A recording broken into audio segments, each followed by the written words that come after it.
ആയിരക്കണക്കിന് ആളുകൾ പ്രത്യക്ഷമായും പരോക്ഷമായും നമ്മളെ ആശ്രയിച്ച് ജീവിക്കുന്നു. അവരെയൊക്കെ ആര് സംരക്ഷിക്കും? എനിക്ക് പറ്റിയത് തെറ്റ് തന്നെയാ മമ്മി. സഞ്ജു എന്നോട് ഇറങ്ങിപ്പോവാൻ പറഞ്ഞപ്പോ എന്റെ നിയന്ത്രണം വിട്ടുപോയി. എനിക്കെല്ലാം ഇരുട്ടായി തോന്നി. സ്വാതി പറഞ്ഞതാ സഞ്ജുവിനോട് എന്നെ വിവാഹം കഴിക്കാൻ. ഒരു വാശി പോലെ കാലുകൾ മുറിച്ചു മാറ്റാൻ പോകുന്നവളെ മതിയെന്ന് സഞ്ജു പറഞ്ഞപ്പോ പിന്നെ അവനിൽ എനിക്ക് എന്ത് പ്രതീക്ഷയാ ഉള്ളത്? മമ്മിക്കൊന്നല്ല, ആർക്കും അറിയില്ല എനിക്ക് സഞ്ജുവിനോടുള്ള സ്നേഹത്തിന്റെ ആഴത്തെ പറ്റി. അവനെ മറക്കാൻ എനിക്ക് കഴിയില്ല മമ്മി, അതൊരു സത്യമാ.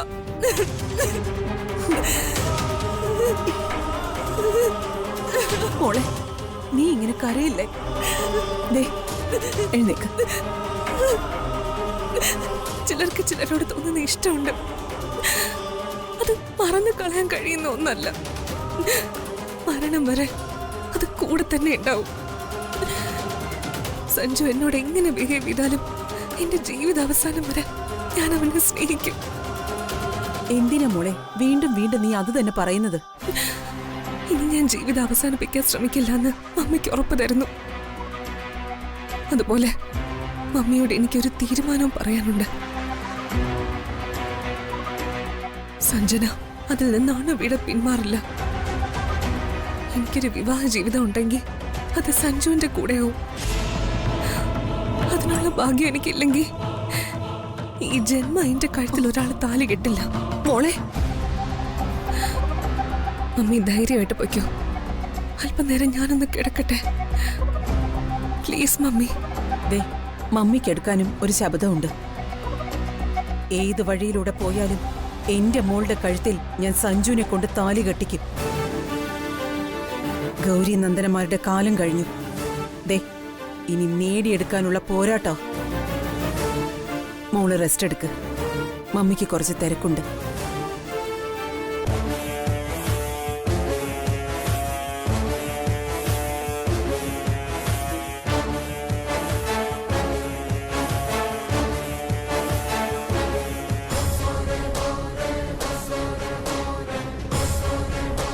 നമ്പിച്ച, എന്താ മോളെ? വണ്ടി എടുക്ക്. എനിക്ക് ഇപ്പൊ തന്നെ മംഗലശ്ശേരിയിൽ എത്തണം. അയ്യോ, ഇപ്പൊ അത് പാടില്ല മോളെ. മോളെ പറ്റി അവർക്കിപ്പോ ഒന്നും അറിയില്ല. സഞ്ജന മോള് നിന്റെ മോളാണെന്നും അറിയില്ല. അത് അറിയിച്ചു കൊടുക്കാനാ ഞാൻ പോകുന്നത്.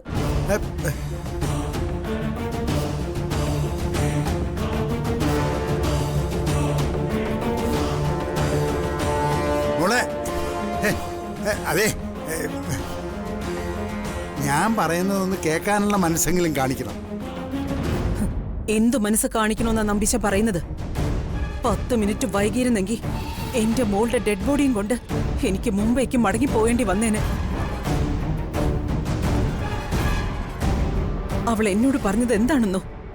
സഞ്ജു അല്ലാതെ അവളുടെ കഴുത്തിൽ മറ്റൊരാൾ താലി കെട്ടില്ലെന്ന്.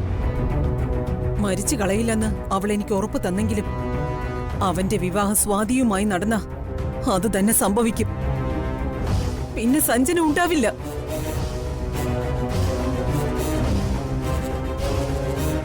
അവന്റെ ഓർമ്മയിൽ ജീവിതകാലം വരെ കഴിച്ചു കൂട്ടുമെന്ന് പറയുന്നവളെ ഞാൻ എങ്ങനെ വിശ്വസിക്കും? നമ്പിശം പറ. അല്ല, മോളെ ഈ കടുങ്കൈ ചെയ്യാനുള്ള കാരണം പറഞ്ഞു. സഞ്ജു അവളെ ഹരാസ് ചെയ്ത് ഇറക്കി വിട്ടത്. അവന്റെ വാക്കുകളാ അവളെ തകർത്തു കളഞ്ഞത്. അതും മംഗലശ്ശേരിയിലുള്ള എല്ലാവരുടെയും മുന്നിൽ വെച്ച്. അവള് ജീവൻ കളയാൻ തീരുമാനിക്കണമെങ്കിൽ മറ്റുള്ളവരുടെ മുന്നിൽ വെച്ച് എന്റെ മകളെ എത്രമാത്രം അപമാനിതയായിട്ടുണ്ടെന്ന് ഓർക്കണം. എന്തിനും സാവകാശം ആലോചിച്ചൊരു തീരുമാനം എടുക്കുന്നതാ നല്ലത്. ഇന്നോ നാളെയോ സഞ്ജുവിന്റെ വിവാഹം കഴിയില്ലല്ലോ. അതിനുള്ളിൽ മംഗലശ്ശേരിയെ പിടിച്ചുലയ്ക്കാൻ പോകുന്ന എന്തെങ്കിലും ഒന്ന് സംഭവിക്കണം. അതിൽ ആ വീടൊന്നാടി ഉലയണം. മോളിപ്പോ ചെയ്യാൻ പോകുന്നത് ആവേശം കൊണ്ടുള്ള എടുത്തുചാട്ടമാണ്. മാണിക്യമംഗലത്തെ ഗൗരി നന്ദയാണ് നന്ദനാവർമ്മ എന്നുള്ള വെളിപ്പെടുത്തൽ ഗുണത്തേക്കാളേറെ ദോഷമേ ചെയ്യൂ. കാഞ്ചനയുടെ മകൾ സ്വാതിക്ക് ഈ അവസ്ഥ സമ്മാനിച്ചത് മോളാണെന്ന് അവർ തിരിച്ചറിയും. പിന്നെ അവർ നമ്മളുടെ മകളുമായിട്ടുള്ള വിവാഹത്തിന് സമ്മതം മോളൂ. സഞ്ജു സഞ്ജനെ വെറുക്കും. ഒരുപാട് ലക്ഷ്യങ്ങളുമായിട്ടാണ് മോൾ ഇവിടെ തിരിച്ചു വന്നിരിക്കുന്നത്. ഒരാവേശത്തിൻ്റെ പേരിൽ ഒന്നും നേടാനാവാതെ തിരിച്ചു പോകാൻ ഇടവരുത്തരുത്. ഇത്രയും കാലം മനസ്സിലെ കനൽ കെട്ടുപോകാതെ ഊതി പടർത്തിക്കൊണ്ടിരിക്കുന്നത് ഇതിനു വേണ്ടിയാണോ? എന്റെ വഴി തടയാൻ എന്റെ മോള് തന്നെ വന്നല്ലോ നമ്പീശ. ഇങ്ങനൊരു വിധി എനിക്ക് വരുമെന്ന് ഞാൻ കരുതിയില്ല. അല്ല, അതിന് അവളെയും തെറ്റു പറയാൻ കഴിയില്ല. മോൾ ആഗ്രഹിച്ചത് മംഗലശ്ശേരിയിലെ മുകുന്ദനെയല്ലേ? വിധിയുടെ തനിയാവർത്തനം പോലെ നിന്റെ മകൾ മുകുന്ദന്റെ മകനെ ആഗ്രഹിച്ചു പോയി. മോക്ക് സംഭവിച്ച നഷ്ടം നേരിടാനുള്ള തൻ്റെ ഇടം നിനക്കുണ്ടായി. പക്ഷേ നിന്റെ മോക്ക് അതില്ലാതെ പോയി. സഞ്ജനയുടെ മനസ്സിലുള്ളത് പ്രതികാരത്തിന്റെ കനലല്ല, പ്രണയത്തിന്റെ കനല. പിന്നെ മോള് അല്പസമയം സമാധാനമായിട്ടൊന്ന് ആലോചിക്കുക. നമ്പീശൻ പറയുന്നതിൽ സത്യമുണ്ടെന്ന് അപ്പം മനസ്സിലാവും.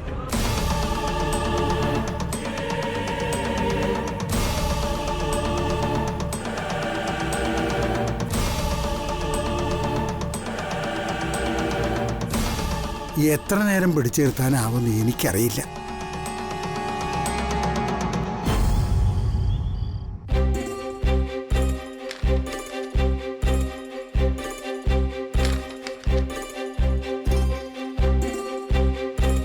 സഞ്ജു, കോഫി. ഉറക്കം വന്നപ്പോഴാ ഒരു ബ്ലാക്ക് കോഫി ഉണ്ടവരെ നിന്നെ വിളിച്ച് പറഞ്ഞത്. സമയത്ത് എത്രയായി? ഞാനതിനത്ര വൈകിട്ടൊന്നുമില്ല. കാവേരിയപ്പച്ചിക്ക് ഒരു കോൾ വന്നു, അതിനെപ്പറ്റി സംസാരിച്ചതാ.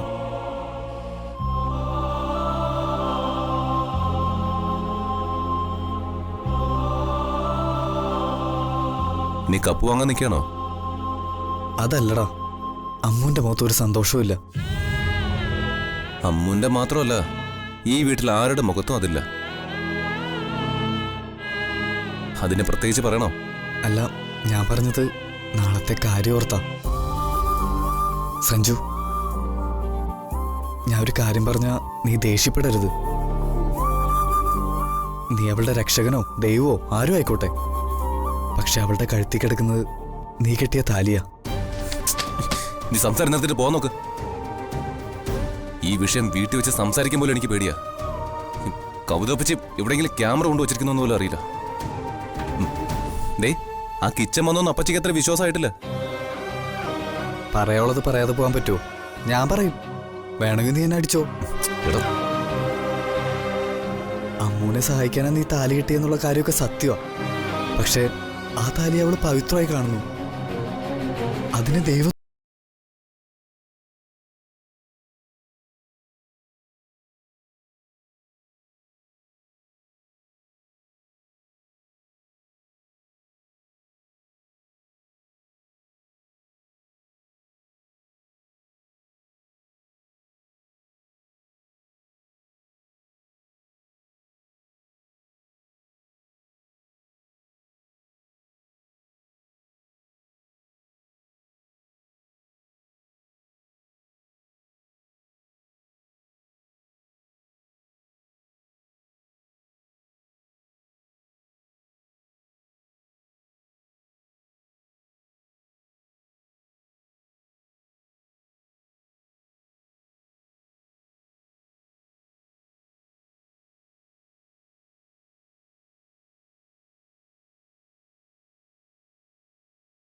അവരാദ്യം തിരക്കുന്നത് നിന്നെയായിരിക്കും. നാളെ അമ്മുവിന്റെ വിവാഹ വാർഷികമാണെന്ന വിവരം നീ മറന്നെങ്കിലും ആ നാട്ടുകാർക്കറിയാം. അവരോർത്തു വെച്ചുകൊണ്ടല്ലേ കുറച്ചു മുമ്പ് ചന്ദ്രൻപിള്ള അമ്മുവിനെ ഫോണിൽ കിട്ടാതെ വന്നപ്പോ കാവേരിയപ്പച്ചിയെ ഫോണിൽ വിളിച്ചത്. ഇതിനിടയിലൊക്കെ അങ്ങനെ സംഭവിച്ചോ? ഞാൻ കോഫി കൊണ്ടുവരാൻ വൈകിയതും അതുകൊണ്ടല്ലേ. അവരെല്ലാവരും നാളെ ഉറപ്പായും ക്ഷേത്രത്തിലുണ്ടാവും. അമ്മു തനിച്ച് നിന്നിറങ്ങുന്നതിനെ പറ്റി നീ ഒന്ന് ഓർത്തു നോക്കിയേ. അവിടെങ്കിലും അവൾക്ക് നീ കുറച്ച് സന്തോഷം കൊടുക്ക്. അത് മാത്രമേ അമ്മു നിന്നിൽ നിന്ന് ആഗ്രഹിക്കുന്നുള്ളൂ. അവളുടെ മനസ്സ് വേദനിപ്പിച്ച നീ അവളോട് ചെയ്യുന്ന ദ്രോഹമായിരിക്കും അത്. ഇതിനെ നീ ഒരു നാടകമായിട്ട് കണ്ടാൽ മതി. അടുത്ത വർഷം അമ്മു വീട്ടിൽ ഉണ്ടാവുമെന്ന് പോലും അറിയില്ല. ഉണ്ടാവില്ലെന്ന് തന്നെയാണ് എൻ്റെ വിശ്വാസം. നിന്റെ സ്വാതിയുടെ കല്യാണ ദിവസം അമ്മ താലിയഴിക്കും. കല്യാണം കഴിഞ്ഞാലുടൻ അവൾ ഇവിടെ നിന്ന് പോവുകയും ചെയ്യും. മനസാക്ഷി എന്നൊന്നുണ്ടെങ്കിൽ നീ ഒരിക്കൽ കൂടി അവൾക്കൊപ്പം നാട്ടിലേക്ക് ചെല്ല്. അത് ഇവിടെ നിന്ന് അവൾക്കൊപ്പം പോകുന്നു വേണ്ട. അവൾ വീട്ടിൽ നിന്ന് പോയ ശേഷം നീ ഓഫീസിലേക്കാണെന്ന് വല്ലതും പറഞ്ഞ് ഇറങ്ങിയാൽ മതി. അവൾക്ക് കിട്ടുന്ന ഈ കൊച്ചു കൊച്ചു സന്തോഷങ്ങളാവും ഈ ജീവിതകാലം മുഴുവനുള്ള അമ്മുവിൻ്റെ സമ്പാദ്യം. കൃഷ്ണനെ സ്നേഹിച്ച രാധയെ പോലെ അവൾ ഈ ലോകത്തിൻ്റെ ഏതെങ്കിലും കോണിൽ ജീവിച്ചോളും.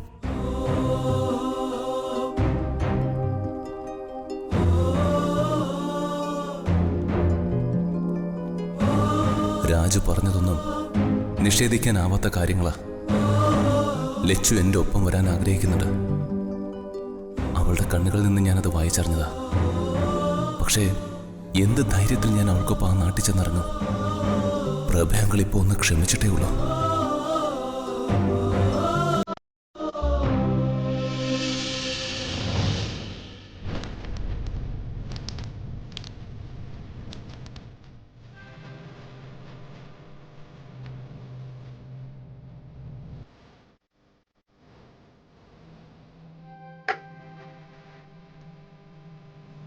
മമ്മിക്ക് മടങ്ങിപ്പോയ കൊള്ളാൻ തോന്നുന്നുണ്ടല്ലേ? മോളെന്താ അങ്ങനെ ചോദിച്ചത്? തറവാട് തിരിച്ചു പിടിക്കായിരുന്നില്ലേ മമ്മിയുടെ ഏറ്റവും വലിയ ആഗ്രഹം? അത് നിറവേറും. മുത്തശ്ശിയെ പറ്റി ഇനി അന്വേഷിക്കാൻ ഒരു സ്ഥലവും ഇല്ല. ഇനി മമ്മി ഇവിടെ നിന്നിട്ട് എന്ത് കാര്യമാ? സത്യത്തിൽ മമ്മി ഒന്നും നേടിയിട്ടില്ല മോളെ. മംഗലശ്ശേരിക്കാരുടെ മുന്നിൽ ഒരിക്കൽ കൂടി മമ്മി തോറ്റുപോയിട്ടേ ഉള്ളൂ. എന്താ എന്റെ മോഹം നടക്കാതെ പോകുമെന്ന് കരുതിയിട്ടാണോ? മമ്മി ഇവിടെ വന്നിട്ടല്ലേ നിന്റെ മനസ്സിലിരിപ്പ് അറിയുന്നത്. ഞാൻ വന്നത് നിനക്ക് വേണ്ടി ആയിരുന്നില്ലല്ലോ, എനിക്ക് വേണ്ടി ആയിരുന്നില്ലേ? അതല്ലേ ഞാൻ പറഞ്ഞത്.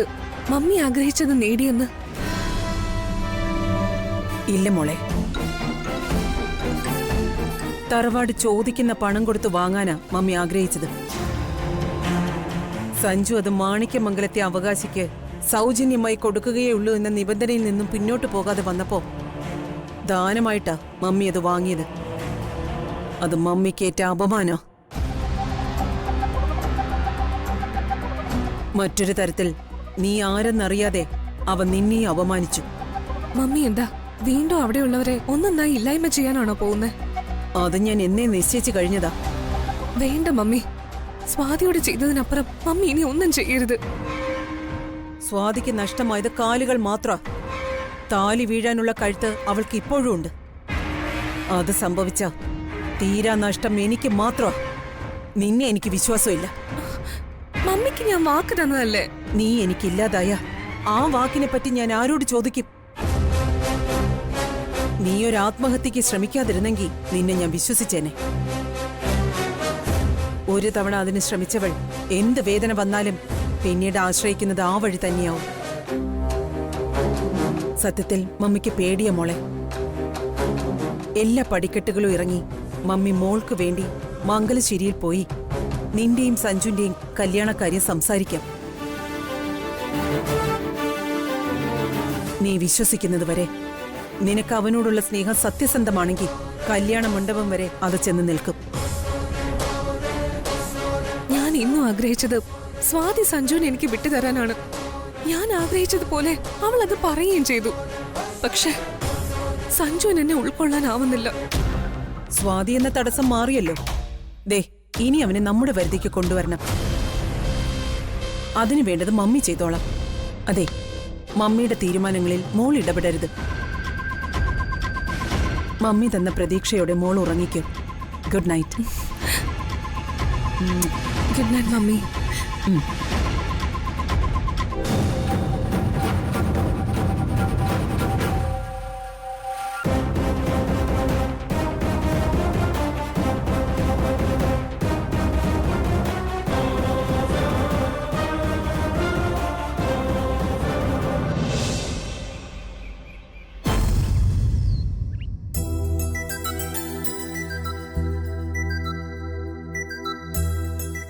ചായ.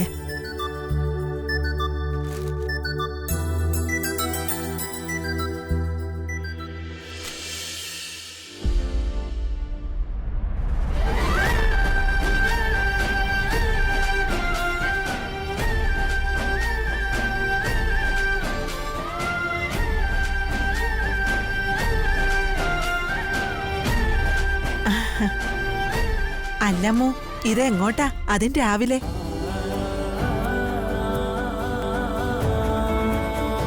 അവള് സാരി ചുറ്റി പോകുന്നത് അവളുടെ നാട്ടിലേക്കാണെന്ന് അമ്മയ്ക്ക് അറിയില്ലേ?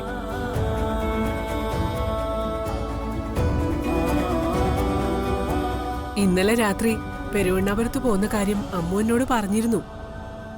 പോയിട്ടുണ്ടാവുന്നല്ല ഞാൻ കരുതിയത്. എന്താ മോളെ വിശേഷിച്ച്? ക്ഷേത്രത്തിലേക്കാണല്ലേ? അതെ മുത്തശ്ശ, ചേച്ചിക്ക് വേണ്ടി പൂജകളൊക്കെ ചെയ്യണം. പിന്നെ അവിടെ ഒരാളെ കാണാനും ഉണ്ട്. അതിന് അനന്തവല്യ കുടുംബം അവിടെ ഇല്ലെന്നാണല്ലോ കേട്ടത്. ഓ, ഞാൻ വീട്ടിലേക്കൊന്നും പോകുന്നില്ല മുത്തശ്ശി. അവിടെയുള്ള സിദ്ധിമുത്തി ഒന്ന് കാണണം. നാട്ടുവൈദ്യമൊക്കെ അറിയുന്ന ആളാണെന്നാ അമ്മു പറയുന്നത്. ശ്രീകുട്ടിക്ക് വേണ്ടിയാ ആരും പറയാതെ തന്നെ ഇവൾ ഇങ്ങനൊരു ശ്രമം നടത്തുന്നത്. നീ പോകുന്നകൾ തനിച്ച് വേണ്ട, രാജുവിനെ കൂടെ കൂട്ടിക്കൂ. ആ, ഇവിടെ ഇരിക്കുന്ന ഞങ്ങൾക്കും ഒരു സമാധാനം വേണ്ടേ? ശ്രീദേവിക്ക് പിന്നെ ഇരിപ്പുറക്കില്ല. ക്ഷേത്രത്തിലെ പൂജകളും കാണാനുള്ള ആളെയും കണ്ടു കഴിയുമ്പോഴേക്കും തിരിച്ചെത്താൻ ഒരുപാട് വൈകും. സാരിയൊക്കെ ചുറ്റി ഇവളിതെവിടേക്കാ? അത് പിന്നെ പറമ്പിൽ പണിക്കാരുള്ളത് കൊണ്ട് രാജുവേട്ടന് മാറി നിൽക്കാൻ സമയമില്ല. ഞാൻ പോയിട്ട് വരാം. നേരത്തെ തിരിച്ചെത്താനും നോക്കാം. ഇപ്പൊ ആ നാട്ടില് അമ്മൂന് ശത്രുക്കളില്ലാത്ത നിലയ്ക്ക് പേടിക്കാനൊന്നുമില്ല അച്ഛാ. അവള് പോയിട്ട് വന്നോളും. ആ, പിന്നെ ഇന്നൊരു വിശേഷം കൂടി ഉണ്ട് അല്ലേ അമ്മു? അതെന്താ? കഴിഞ്ഞ വർഷം അമ്മുവിന്റെ വിവാഹം നടന്നത് ഇതേ ദിവസാ. അതാണല്ലേ ഇന്ന് തന്നെ പെരുവണ്ണാപുരത്ത് പോയി ദേവി തൊഴാമെന്ന് വെച്ചത്.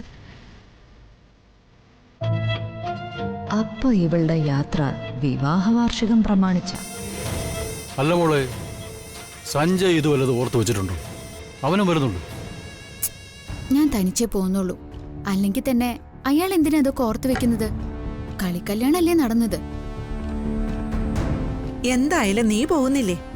ഞാൻ അതൊന്നും ഓർത്തല്ല മുത്തശ്ശി പോകുന്നത്. എനിക്കിത് കല്യാണ ദിവസമല്ല, എന്റെ പുനർജന്മം പോലെയാ ഞാൻ ഈ ദിവസത്തെ കാണുന്നത്. അന്ന് ആ മനുഷ്യൻ എന്നെ രക്ഷിക്കാനൊരു മനസ്സ് കാണിച്ചതുകൊണ്ടാ ഞാൻ ഇപ്പോഴും ജീവിച്ചിരിക്കുന്നത്. അതുകൊണ്ടാ ദേവിയോട് നന്ദി പറയണമെന്ന് ആഗ്രഹിച്ചത്. നീ പറയുന്നത് സത്യം മോളെ. നിന്റെ രണ്ടാം ജന്മം തന്നെയാ ഈ ദിവസം. ആ, എന്നാ സംസാരിച്ചൊന്നും സമയം കളയണ്ട. അമ്മ പോയിട്ട് വാ. പൂജയ്ക്ക് വേണ്ടത് ശ്രീദേവി അവിടെ ഏൽപ്പിച്ചില്ലേ? കൊടുത്തിട്ടുണ്ട്.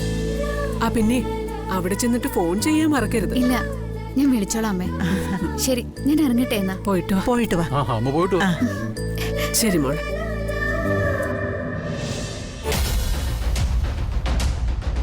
വിവാഹ വാർഷികത്തിനാണ് അവൾ പോകുന്നത്. ഭർത്താവ് വരില്ല എന്നും അവള് തന്നെ പറയുന്നു. ഇപ്പോഴും എനിക്കതിൽ വിശ്വാസമൊന്നുമില്ല.